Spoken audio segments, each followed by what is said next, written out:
ಇವಾಗ ಆ ಥರ ನೂಡಲ್ಸ್ ಮಾಡೋಕೆ ಇಲ್ಲಿ ನಾನು 1 ಕಪ್ ಆಗುವಷ್ಟು ಗೋಧಿ ಹಿಟ್ಟು ತೊಗೊಂಡಿನಿ. ನೀವು ಎಷ್ಟು ಇದು ಮಾಡ್ಕೊತೀರಿ ನೋಡಿರಿ, ನಿಮ್ಮ ಅಳತೆ ಪ್ರಕಾರ ನೀವು ತೊಗೊರಿ. ನಾನಿಲ್ಲಿ 1 ಕಪ್ ಆಗುವಷ್ಟು ಅಷ್ಟು ತೊಗೊಳತ್ತೀನಿ. ಫಸ್ಟಿಗೆ ಇದನ್ನು ಸಾನಿಸ್ಕೊಂಬಿಡೋಣ್ರಿ ನಾವು. ಇದಕ್ಕೆ ನಾವು ಒಂದು ಸ್ವಲ್ಪ ಉಪ್ಪು ರೀ, ಆಮೇಲೆ ಎಣ್ಣೆ ಹಾಕಿ ಮಿಕ್ಸ್ ಮಾಡೋಣ್ರಿ. ಸ್ವಲ್ಪ ಎಣ್ಣೆ ಹಾಕೊಳ್ಳೋಣ್ರಿ. ಹಾಕಿ ಒಂದು ಸಲ ಕೈ ಆಡ್ಕೊಳ್ಳೋಣ್ರಿ. ಫಸ್ಟಿಗೆ ಈ ರೀತಿ ಕೈ ಆಡ್ಕೊಂಡಿದ್ಮೇಲೆ ಸ್ವಲ್ಪ ನೀರು ಹಾಕಿ ನಾವು ಚಪಾತಿ ಹಿಟ್ಟು ನಾದ್ತೇವಲ್ರಿ, ಅದೇ ರೀತಿ ಹಿಟ್ಟನ್ನು ನಾದಿ ಇಟ್ಕೊಳ್ಳೋಣ ನಾವು. ಇಲ್ಲಿ ನಾನು ಹಿಟ್ಟನ್ನು ನಾದ್ಕೊಂಡೇನ್ರಿ. ಈಗ ಇದರ ಮೇಲೆ ಒಂದು ಬಟ್ಲ ಮುಚ್ಚಿಬಿಡೋಣ್ರಿ.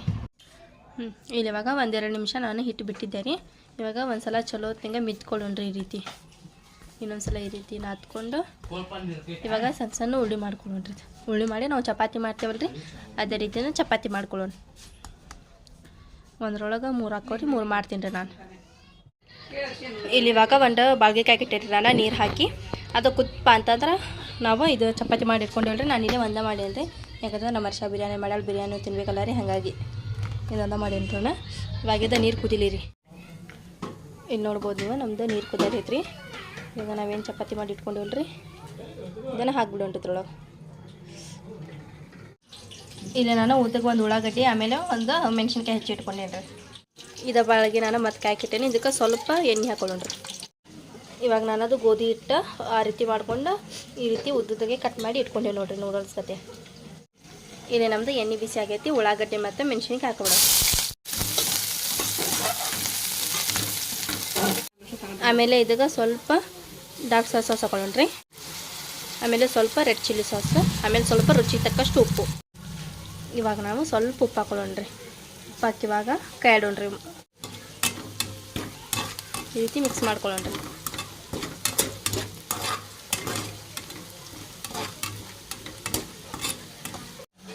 ಆಮೇಲೆ ಸ್ವಲ್ಪ ಗರಂ ಮಸಾಲ. ಇಲ್ಲಿ ನಾವು ಗರಂ ಮಸಾಲನೂ ಹಾಕಿ ಮಿಕ್ಸ್ ಮಾಡಿದ್ರಿ.